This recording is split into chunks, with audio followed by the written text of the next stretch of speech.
जय भीम। जय भारत, जय संविधान। प्यारे साथियों, देश पे एक विपदा की घड़ी आई और इस विपदा की घड़ी में हम सब लोगों को एकजुट होकर देश के साथ खड़ा होना चाहिए, क्योंकि बाबा साहब अम्बेडकर ने भी कहा था कि हम प्रथम और अंतिम भारतीय हैं। प्यारे साथियों, जो आज पीड़ा हमारे देश में हुई है, जिसमें हमारे देश के 26 निर्दोष भारतीयों का खून बहा है, जब मैंने सुना तो मुझे बड़ी चिंता हुई और मैं सो नहीं पाया। मैंने लगातार कोशिश की कि घटना पे मेरी निगाह बनी रहे, और क्योंकि तत्कालिक रिएक्शन जो है बिना जानकारी के वो बड़े कठिन होते हैं, इसलिए तत्कालिक रिएक्शन ना देकर मैं इंतजार करता रहा कि सरकार क्या क्या कर रही है। प्यारे साथियों, एक बात मैं स्पष्ट कर देना चाहता हूं कि हमारे 26 निर्दोष नागरिकों पर जो हमला हुआ है, उनकी जो शहादत हुई, इस विषय को किसी भी तरह स्वीकार नहीं किया जा सकता है।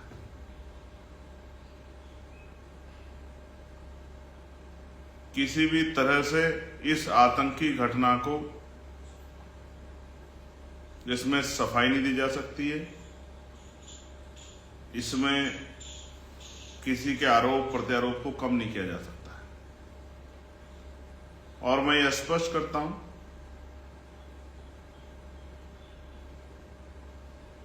ये हमला हमारे देश पे हमला है, हम सब पे हमला है। इसलिए पार्टी की गाइडलाइन से ऊपर उठ के मैं उन देश विरोधी ताकतों को ये कहना चाहता हूं कि भले ही हम देश स्तर पर, पार्लियामेंट में या सड़कों पर सरकार के खिलाफ अपने हक अधिकारों के लिए रोज लड़ते हों, लेकिन आतंकवाद के खिलाफ हम सब लोग देश के साथ खड़े हैं। इस बात का भ्रम किसी को, देश विरोधी को नहीं होना चाहिए।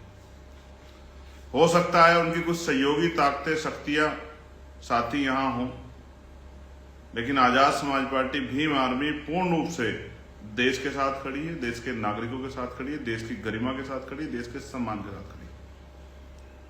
इसलिए हमारे अपने अधिकारों की लड़ाई एक तरफ है और देश के सम्मान और देश के नागरिकों की रक्षा की लड़ाई एक तरफ है। इसलिए मैं देश विरोधी सभी ताकतों को बताना चाहता हूं, जिनको ये भ्रम हो कि हम आपस में रोज लड़ते रहते हैं अपने हक अधिकारों के लिए, लेकिन जब अपने देश की बात आएगी तो हम लोग खून भी जो है देने से पीछे नहीं हटेंगे।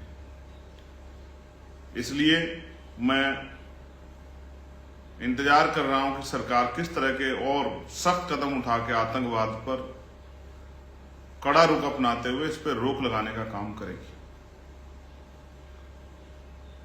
मैं आदरणीय प्रधानमंत्री जी से भी, गृह मंत्री जी से भी, रक्षा मंत्री जी से भी ये मांग करता हूं कि ये देश में ये आखिरी आतंकवाद की घटना होनी चाहिए, इसके बाद कोई आतंकवाद की घटना ना हो। ये जिम्मेदारी सुनिश्चित करना आप लोगों का काम।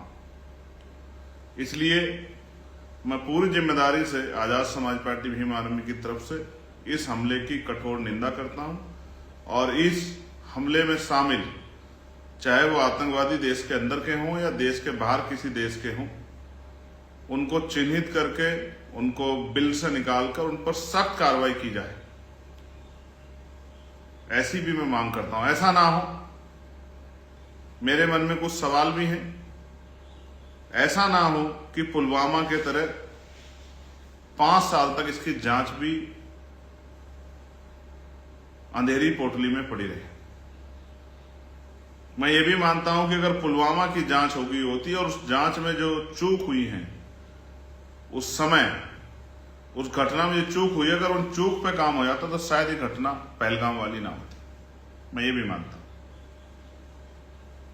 मैं ये भी मानता हूं कि कुछ कहानियां भी ऐसा लगता है जैसे रची गई, हालांकि मैं देश के साथ खड़ा हूं, जिनमें धर्म के आधार पर हिंसा की बात की गई, लेकिन वहां मैं ये भी मानता हूं कि आतंकवाद का कोई चेहरा नहीं होता, उसका कोई मजहब नहीं होता, उसकी कोई जाति नहीं होती, उसका कोई जो है उसके दिल में आतंकवादी साधु नहीं होते, संत नहीं होते हैं।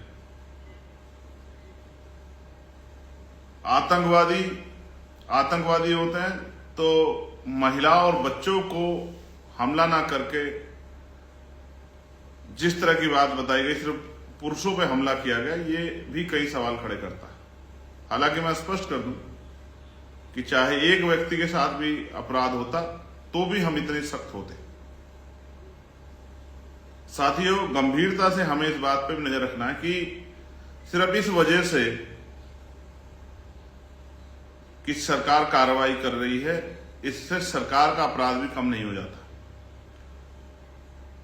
वहां की पूरी सुरक्षा की जिम्मेदारी केंद्र सरकार पे है। केंद्र सरकार ने लापरवाही क्यों बरती? मुझे जानकारी मिली है कि इंटेलिजेंस रिपोर्ट थी, इंफॉर्मेशन थी कि इस तरह से टेररिस्ट होटल में रुक रहे हैं। फिर जहां इतने टूरिस्ट पहुंचे हुए थे, वहां पर सुरक्षा व्यवस्था क्यों मजबूत नहीं थी? सीआरपीएफ, सेना, जम्मू कश्मीर पुलिस, राष्ट्रीय राइफल्स, 4 सुरक्षा भेदी जो चक्र है, उसमें कश्मीर है, हमारा बॉर्डर है। फिर अचानक ऐसा क्या हुआ कि सारे सुरक्षा चक्र को भेजते हुए आतंकवादी पहलगाम तक चले आए। और मैं आपको यह भी याद दिलाना चाहता हूं, पहलगाम वो जगह है जहां से अमरनाथ जी की यात्रा जो है वो होकर गुजरती है, और बहुत जल्द अमरनाथ जी की यात्रा भी चलनी। तो मैं प्रधानमंत्री जी से यह भी मांग करता हूं कि आप लापरवाही ना करें।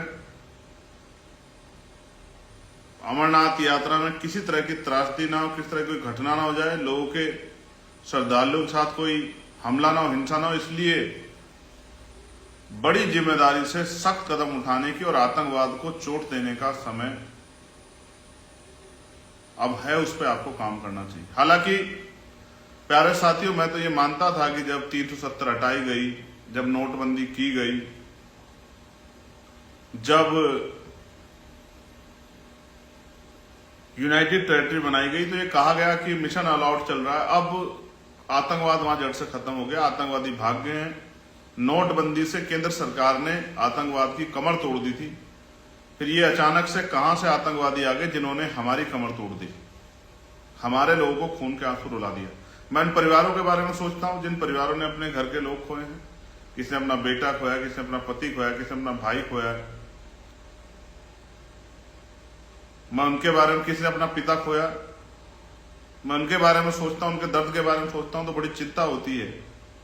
लेकिन मैं मानता हूं कि अगर सुरक्षा में चूक नहीं होती तो शायद आज वो हमारे बीच जिंदा होते। इसलिए मैं केंद्र सरकार से मांग करता हूं, कम से कम 1 करोड़ रुपए का मुआवजा प्रति परिवारों को दिया जाए और उनके मन को शांति के लिए अपराधियों पे, आतंकवादियों पे सख्त कार्रवाई की जाए।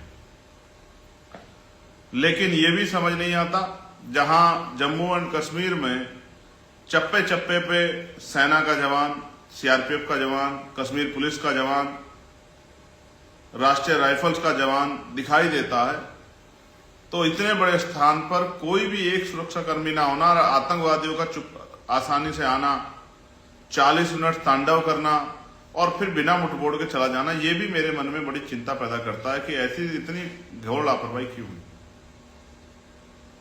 फिर मीडिया का जिस तरह से धर्म आधारित प्रोपगंडा चलाना और उस प्रोपगंडे की आड़ में देश में हिंसा का माहौल, गृह युद्ध जैसा माहौल बनना, कश्मीरी बच्चों